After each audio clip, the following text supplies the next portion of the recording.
Hi everyone, welcome back to my channel. Today I am bringing you guys my September TBR. Now for the month of August, I didn't really read a lot of books. I only finished 3. You guys can check out my wrap up for the month of August. Somewhere here I will link it. But today I am bringing you guys my September TBR, and for this month I am planning to read 8 books. I know I'm not going to be getting to all of these books as per usual, but some of them I didn't expect to get from my library this soon. But yeah, anyway, let's get started. So the first book is actually, well, I'm currently reading this right now. I just finished the first book in this series, and I'm talking about the Lux Consequences. I have glitter all over. Well, you can't see it, but I was playing with slime last night while I was reading it, and so I have like glitter all over it. Anyway, I just finished the first book yesterday too, I think. So I started this yesterday, and this is the first book. Well, the first book is called Lux Beginnings, and it's a combination of Obsidian Opal, I believe, the first 2 books in this series. This is by Jennifer L. Armentrout. This isn't new. This has been around for a few years. I've read her Sentinel series, which I really enjoyed, and I have been wanting to get into this series as well. But, you know, with all of the other books that I've been wanting to read, this just kind of got pushed back. But now I'm reading it, and this is an alien paranormal, urban paranormal fantasy type of genre. We're following here Katie, who moves into this town in Virginia. Am I remembering that correctly? I don't know.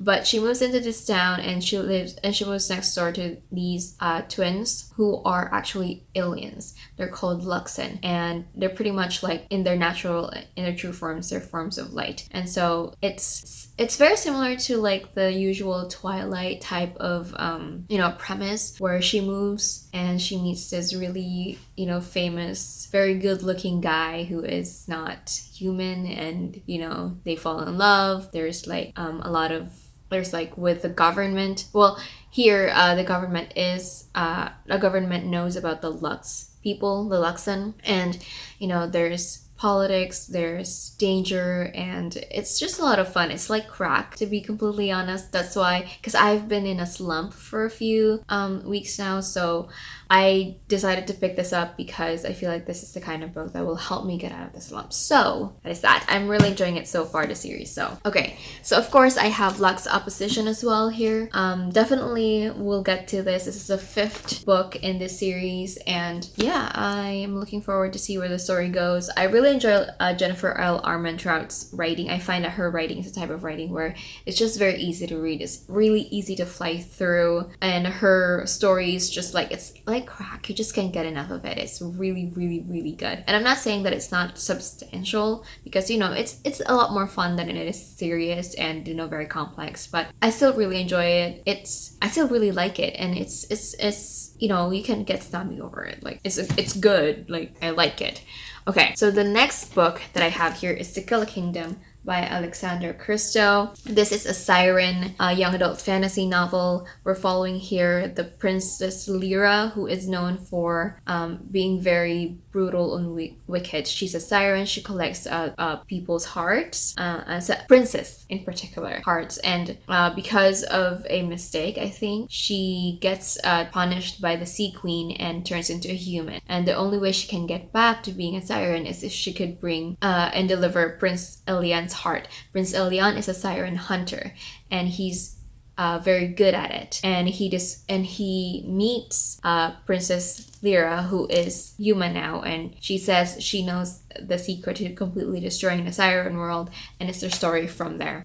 This has mixed reviews, but it sounds like another really fun fantasy YA book that I can probably fly through if I like it enough to continue reading it, because I find that some of the fantasy books that have more of a mixed reviews, they're very surface level. Like there's nothing about them that really appeals to me, so I end up not reading them or taking a while to read them. And so if I find that this just isn't working for me, I will be DNFing this. But I don't know why I'm being negative already. Moving on. The next book that I'm planning on reading is The Best of Boys by Mary Weber. I know this is kind of, I don't really know what this is about. I've seen this going around. It's a fantasy series. Oh, one girl makes a stand against society and enters a world made exclusively for boys. That's what I remember. Every year for the past 54 years, the residents of the Finsbury Port have received a mysterious letter inviting all eligible aged boys to compete for an esteemed scholarship to the all-male STEMWIC University. The poorer residents look to see if their names are on the list. The wealthier look to see how likely their sons are to survive. And Ren Teller opens to see if she can derive which substances the ink and parchment are created from using her father's microscope. In the province of Caldon, where women train in wifely duties and men pursue collegiate education, 16-year-old Ren Teller wants nothing more than to become a scientist. As the poor of her seaside town fall prey to deadly disease, she and her father work desperately to find a cure. But when her mom succumbs to it as well, Ren decides to take the future into her own hands through the annual all-male scholarship competition. With her cousin Salini by her side, the girl is donned disguises and enter Mr. Holmes' labyrinth to best the boys and claim the scholarship prize. Except not everyone is ready for a girl who doesn't know her place, and not everyone survives the deadly maze. Welcome to the labyrinth.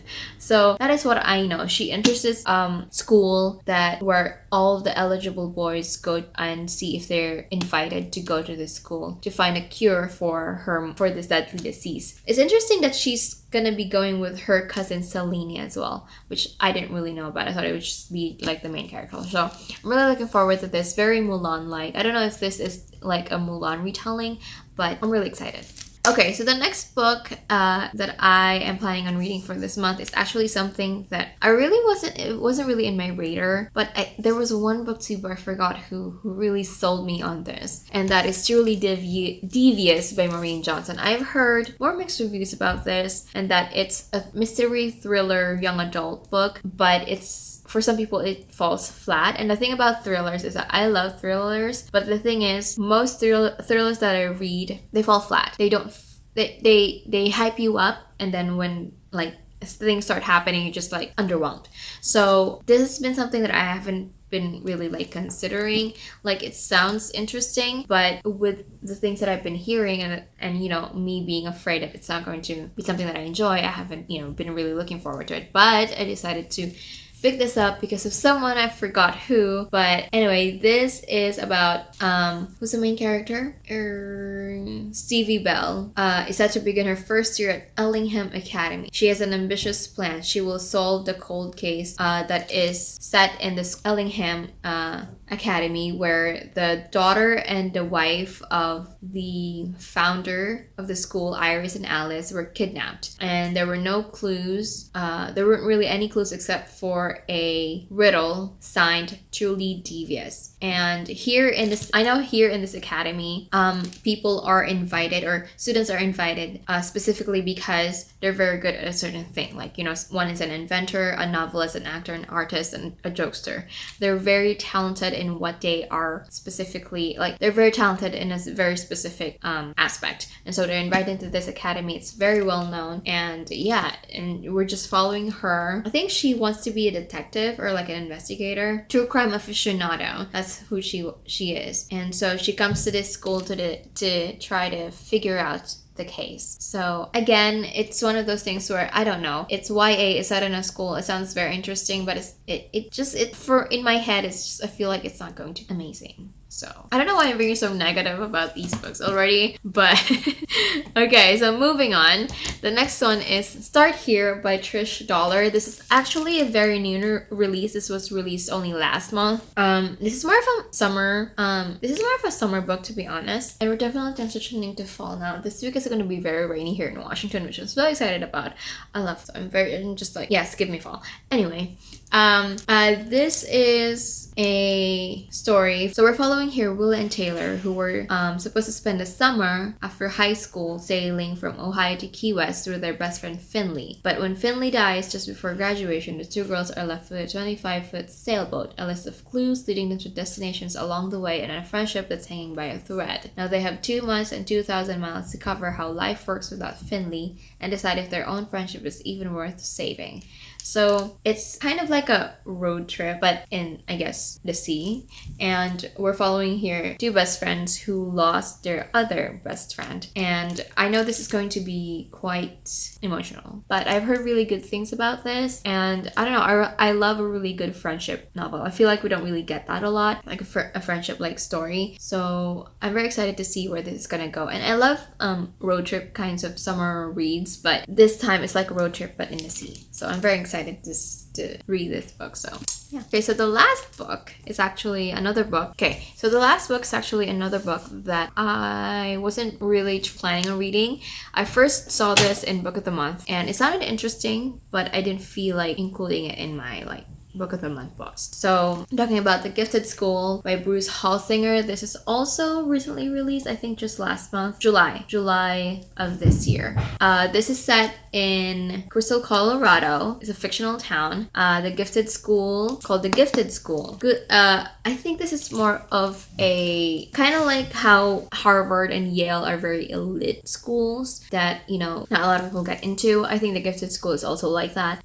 In terms of The Gifted School, it's more of the money, I think, aspect that makes it very exclusive to like an elite group of people. So it says, good school, stately houses, safe neighborhoods, all set against a beautiful landscape. What else could a family want? It was with high hopes for the future that four young couples separately chose Crystal, Colorado as a place to raise their children over a decade ago. Finding one another as friends further buoyed?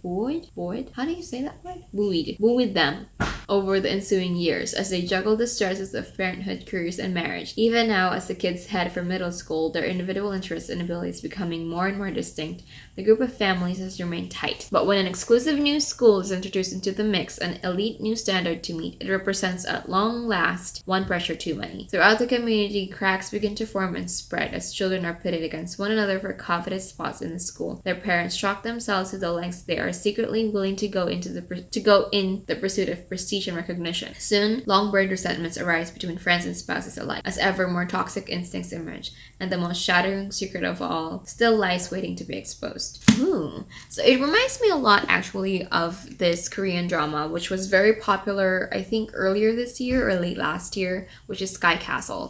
It's pretty much the thing here, but it's about these group of families who are living in this neighborhood, and it's high, you know, it's the top 1% in terms of like the neighborhood, and they're very into the education of their children, and they're going through a lot of lengths to make sure that their children passes at least one of these top schools in Korea. And kind of like this, but this time The Gifted School is with new students and new, like, it's a new school, and it's literary fiction, I believe, contemporary fiction, and I'm so excited to see where it goes. I love a really good fiction story. Just like, it reminds me a lot of Celeste Ng's book Little Fires Everywhere, and that it deals with, you know, a couple of families, and they're part of the top 1%, and it's exclusive and elite, and there are cracks forming in between as the story goes on, and, you know, the different types of things that parents are willing to go through and do to make sure that their children get the best. And I really find that interesting because it deals a lot with the psychology of the people individually and how they interact with each other and as a family and with their neighbors, and, you know, as family, friends, and as a community as a whole. It's very interesting. So I'm very much looking forward to reading this as well. This one though, I'm not, like, you know, if I won't be able to get to this month, it's fine. I can just borrow this one again sometime. But yeah, I am looking forward to reading that as well. It sounds very interesting, but not like in my top priorities. So those are all the books that I am planning to read this month. Well, they're on my TBR, but I know I'm not gonna be able to read all of them, and that's fine. So yeah, that is it for this TBR. I am planning on continuing my reading vlogs as well. And yeah, I will see you guys on my next one. Thank you so much for watching. Tell me what you guys think of these books, if you guys have read them, if you're planning on reading them as well, and if you are planning on reading them because of the video that I made, because of this. But yeah, that is it. Thank you so much for watching. I will see you guys on my next one. Bye.